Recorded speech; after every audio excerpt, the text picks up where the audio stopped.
Seja muito bem-vindo, eu sou Luciano S. e esse é o canal Casos Sobrenaturais Reais. Não deixe de fazer a sua inscrição e ativar o sininho para não perder os próximos vídeos e escreva nos comentários de que cidade você está nos assistindo. Desde já, o nosso muito obrigado.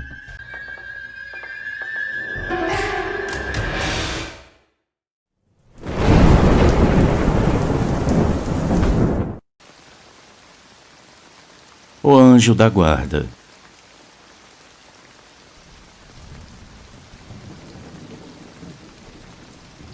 Há alguns anos, quando a minha irmã era pequena, aconteceu algo muito estranho em uma igreja.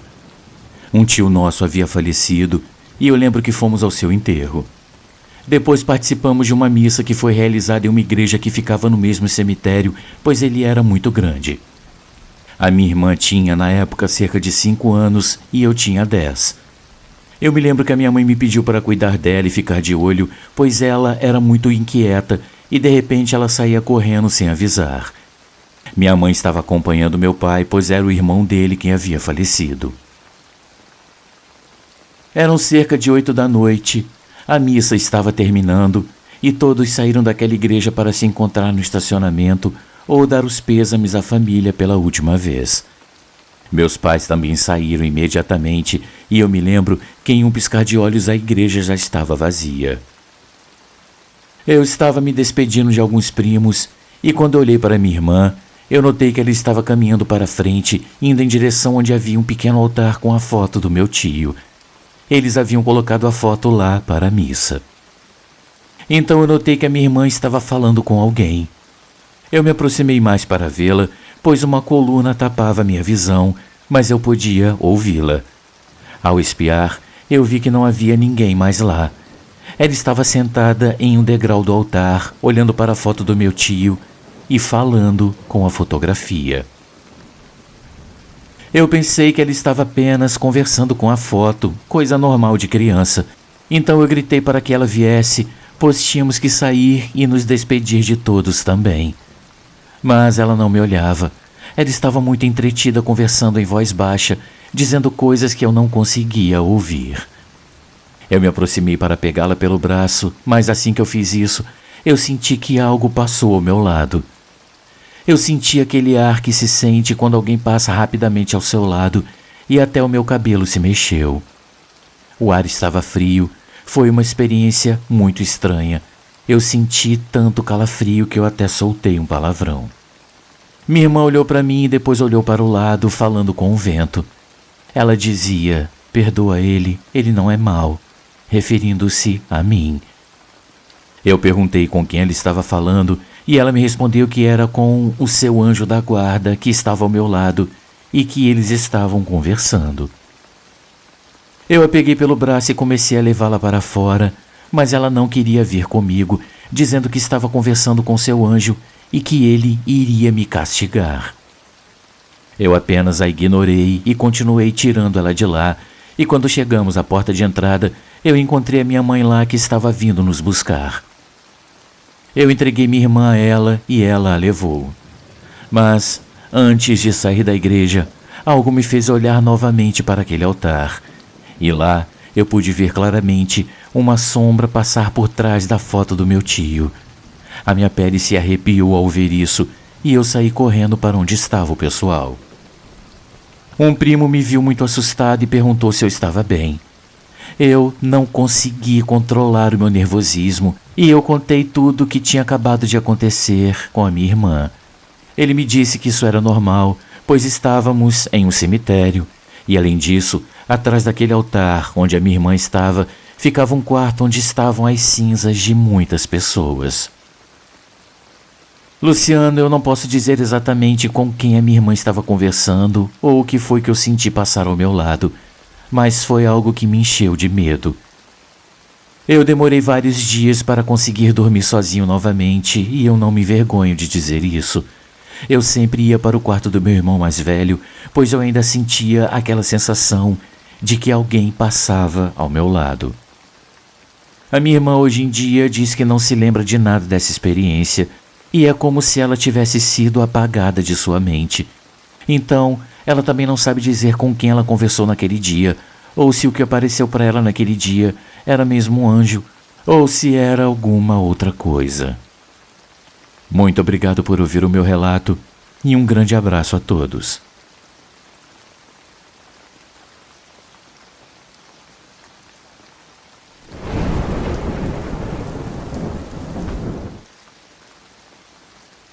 Eu não sei o que aconteceu.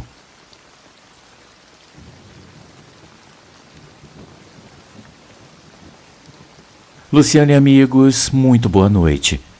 Eu sei que será difícil acreditarem em mim, mas ao menos eu quero que tenham em mente a minha versão dos fatos, que embora ela não seja levada em conta na minha audiência, eu agora a conto com a esperança de prevenir que isso não aconteça com mais ninguém.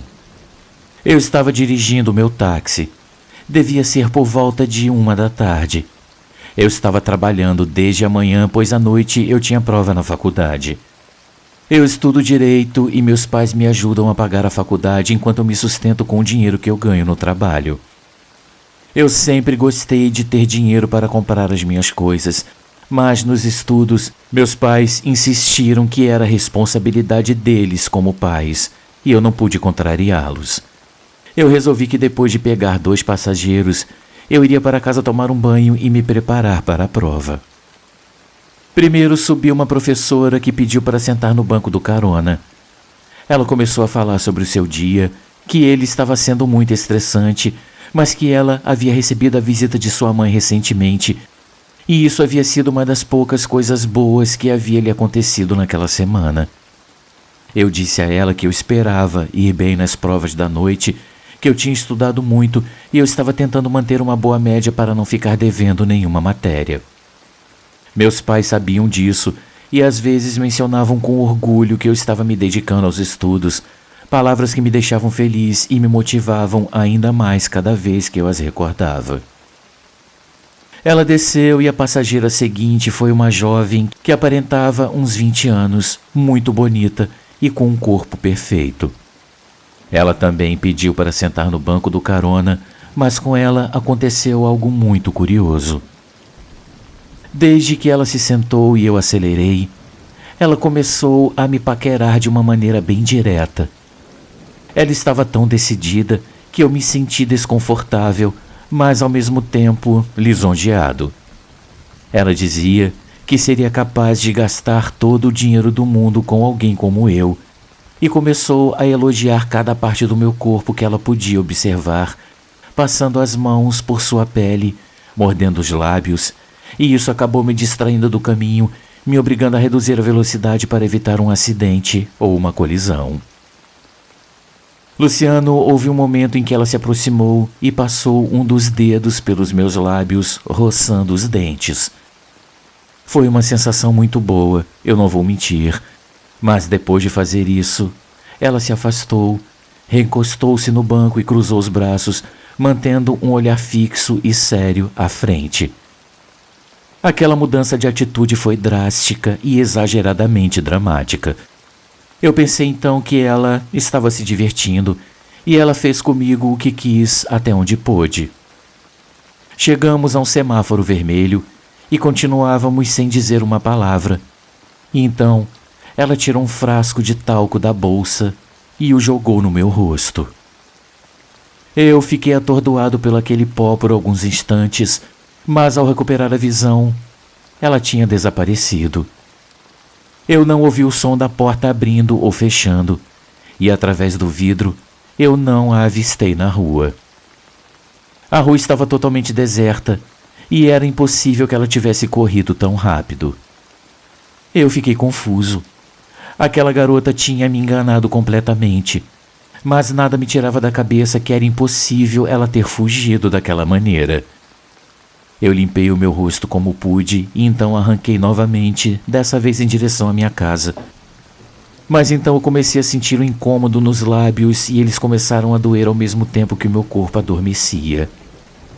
A primeira coisa que me veio à mente foi que de alguma maneira a garota fez com que eu consumisse alguma substância alucinógena, talvez no dedo que ela tocou nos meus lábios, mas a sensação era incrivelmente estranha.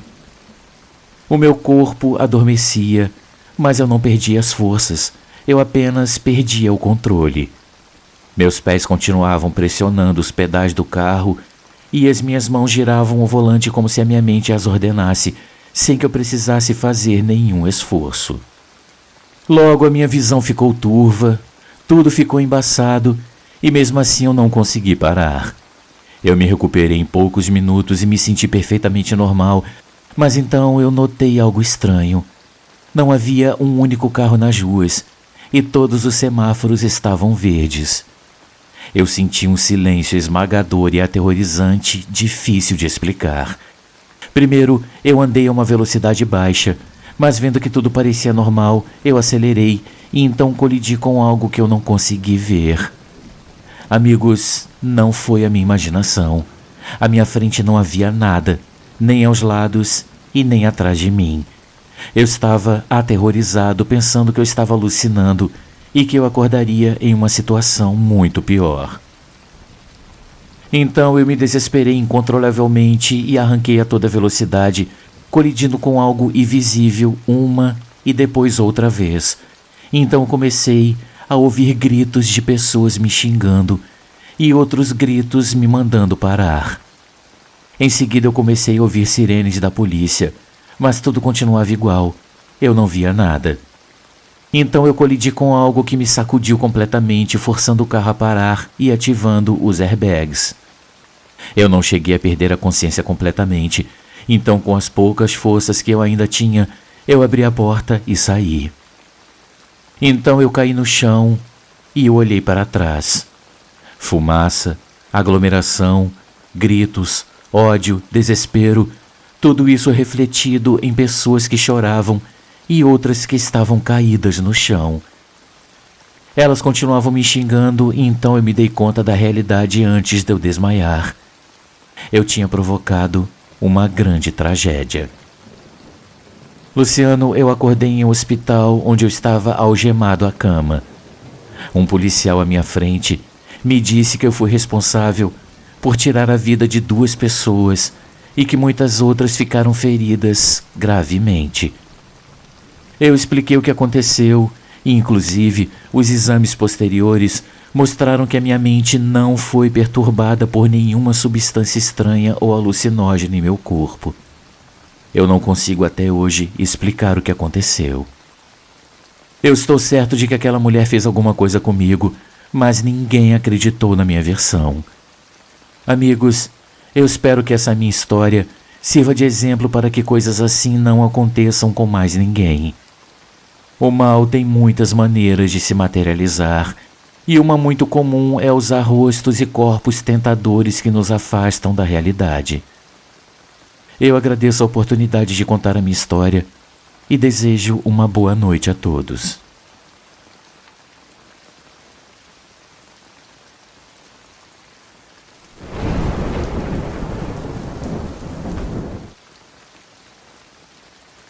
O rosto na janela.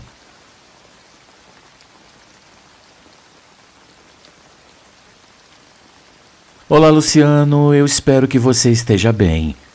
Há pouco tempo eu conheci o seu canal e eu gostaria de contar uma experiência que eu tive. Eu sou a filha do meio. Eu tenho uma irmã mais velha e outra que é 4 anos mais nova que eu. Poucos meses depois que ela nasceu, uma conhecida da minha mãe veio à nossa casa. Ela era uma daquelas velhinhas que acreditam em muitas coisas espirituais. Eu lembro que ela tocou a cabeça da minha irmã e nos disse que ela podia ver coisas que nós não vemos, ou sentir a presença de espíritos. Vivíamos em uma casa de 2 andares. No andar de cima ficava a entrada, os quartos, a sala e a cozinha, e na parte de baixo estava o porão. Ao lado do porão havia uma porta que dava para o banheiro, o quintal e uma pequena lavanderia. Uma noite, quando a minha irmã tinha 7 ou 8 anos, ela desceu sozinha para escovar os dentes.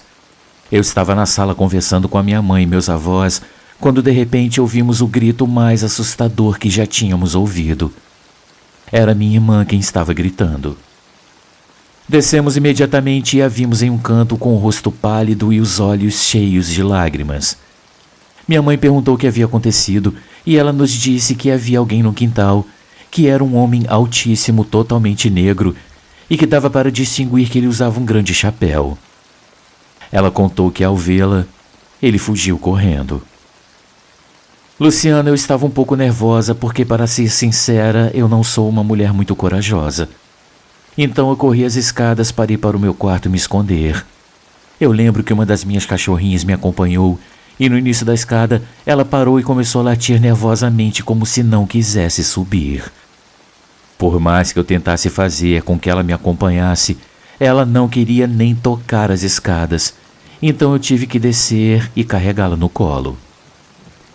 Um pouco mais tarde fomos nos deitar e em algum momento da noite eu lembro que eu acordei e eu vi a minha irmã me olhando fixamente no meio da escuridão.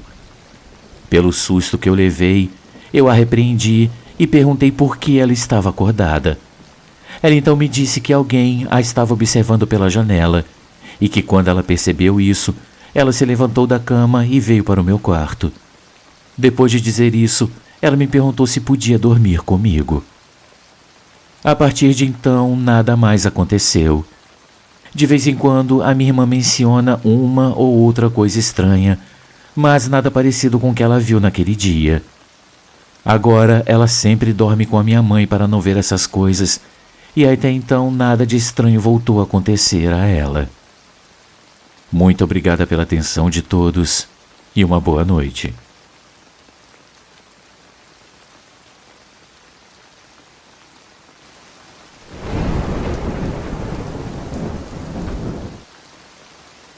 Amigos, uma pequena pausa no nosso vídeo, apenas para lembrar que o nosso canal é um canal independente e que para continuar existindo nós precisamos muito do seu apoio.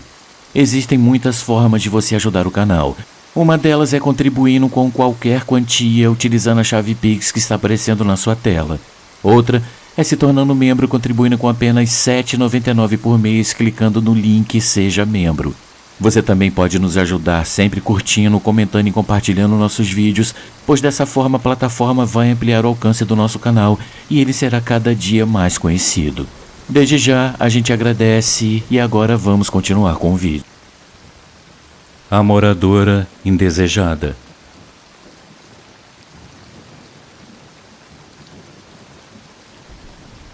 Minha história começa quando eu estava recém-casado com a minha esposa atual. Éramos jovens, tínhamos apenas 24 anos. Eu conheci a minha esposa, chamada Elaine, na única aula em que coincidimos na escola. Nos apaixonamos rapidamente e eu soube imediatamente que éramos feitos um para o outro. 2 anos depois de namorar, nos casamos e 1 ano depois tivemos a nossa filha, Ana. Naquele momento, estávamos apenas começando nossa vida como um casal e como pais. Conseguimos uma casa nos arredores da cidade e nos mudamos para lá. A localização não era muito próxima da cidade, mas também não estávamos completamente isolados. A vida naquela área costumava ser tranquila e era exatamente o que procurávamos para nossa filha. Pelo menos, era o que pensávamos até que uma série de eventos estranhos começaram a acontecer em nossa casa. Tudo estava pronto para receber a Ana em nossa casa. Decoramos o seu quarto de forma que mostrasse a presença de um bebê em nosso lar. Mesmo nossa cachorrinha, Mona, teria que se adaptar à nova integrante da família. Quando voltamos para casa com o bebê e o colocamos em seu quarto, percebi algo que aconteceu muito rapidamente. A cadeira de balanço estava se movendo ligeiramente, quase imperceptivelmente. Qualquer pessoa diria que era o vento, mas eu me certifiquei de que não havia janelas abertas. Eu concluí que tinha sido o movimento da porta que criou uma corrente de ar e fez a cadeira balançar. Eu não dei mais importância a isso na época. Como pais de primeira viagem, minha esposa e eu não nos afastamos do bebê naquela noite. Eu lembro que era cerca de 2 horas da manhã quando uma canção me acordou. Era uma canção bonita com um toque nostálgico, parecendo uma melodia antiga. Eu fiquei feliz pensando que Elaine estava cantando para nossa filha, por isso eu não quis interrompê-la e voltei a dormir, embalado por sua canção. Na manhã seguinte, Eu comentei com Elaine que tinha percebido que ela cantou para o nosso bebê. No entanto, ela ficou surpresa e me disse que não tinha sido ela. Ela até pensou que fui eu quem estava cantando. Ficamos perplexos com o que aconteceu e não conseguimos encontrar uma explicação lógica. Acabamos atribuindo o incidente a algum brinquedo do bebê, já que nos deram tantos deles no chá de bebê e não sabíamos quais poderiam fazer sons. Depois disso, a situação seguiu o mais normal possível. Em um dia, minha esposa ficou cuidando do bebê enquanto eu trabalhava. Quando eu voltei para casa, eu a encontrei do lado de fora de casa segurando o bebê nos braços. Eu perguntei o que havia acontecido e ela me contou que de manhã, enquanto eu trocava o bebê, ela derrubou o talco no chão. Ela terminou de trocar a fralda, colocou o bebê no berço e foi buscar uma vassoura para limpar o talco derramado. Ela estava tão distraída em seus pensamentos que, ao retornar para varrer, quase teve um ataque cardíaco ao perceber que o bebê não estava mais na cama. No entanto, ela ouviu o choro do bebê vindo da cama. Ela estava muito certa de que o havia deixado no berço. Ela estava tão cansada que pensou que talvez tivesse sido um lapso de memória e ela fez tudo automaticamente. Mas ao ver o talco espalhado pelo chão, ela notou algo incomum. Havia pegadas pequenas e descalças no pó, e essas pegadas iam até o berço. Pareciam as pegadas de uma criança. Em casa só estavam elas duas e mais a nossa cachorrinha. De repente, um dos brinquedos com corda na cama tocou sozinho. Elaine não pensou duas vezes, pegou o bebê e saiu rapidamente de casa. Eu tentei acalmá-la dizendo que não havia motivo para temer, sugerindo que talvez fosse apenas algum brinquedo do bebê. Mas naquela noite, decidimos que o bebê dormiria conosco. Não queríamos correr riscos quando se tratava da segurança e saúde da nossa filha. Naquela noite, discutimos o que havia acontecido e ambos concordamos que não tínhamos abençoado a casa, o que consideramos necessário. Então, da outra sala, ouvimos os latidos da Mona. Ambos ficamos em silêncio enquanto a Mona continuava latindo, o que nos preocupou, já que ela só latia quando via alguém desconhecido. Meu primeiro pensamento foi que alguém havia entrado na casa. Não tínhamos nada à mão para nos defender, então tínhamos que agir com cuidado. Eu abri a porta lentamente o suficiente para olhar do lado de fora e ver o que estava acontecendo. De repente, uma forte rajada de vento empurrou a porta, me fazendo recuar e cair no chão. Por alguns segundos, eu esperei que alguém emergisse da escuridão e entrasse em nosso quarto. Mas, em vez disso, Mona correu para dentro e ficou ao lado de Elaine latindo energicamente. Era como se ela soubesse que havia alguém mais ali, alguém que não conseguiríamos ver. Mona finalmente se acalmou após alguns segundos e ficou claro que abençoar a casa era mais que necessário. No dia seguinte, pela manhã, fomos à igreja mais próxima e compartilhamos o que havia acontecido com o pastor. Eu nunca imaginei a expressão de surpresa em seu rosto quando mencionamos o endereço de nossa casa. Ele nos contou que a casa não havia sido alugada por 10 anos devido a um terrível incidente envolvendo a filha do casal anterior. A história era de que a casa era assombrada pelo espírito da menina que havia morrido ao cair do berço e bater violentamente com a cabeça no chão. Ao saber disso, nós nos mudamos dentro de poucos dias e nunca mais tivemos nenhuma experiência do tipo. Meu amigo Luciano, muito obrigado por ler o meu relato e um grande abraço a todos os inscritos.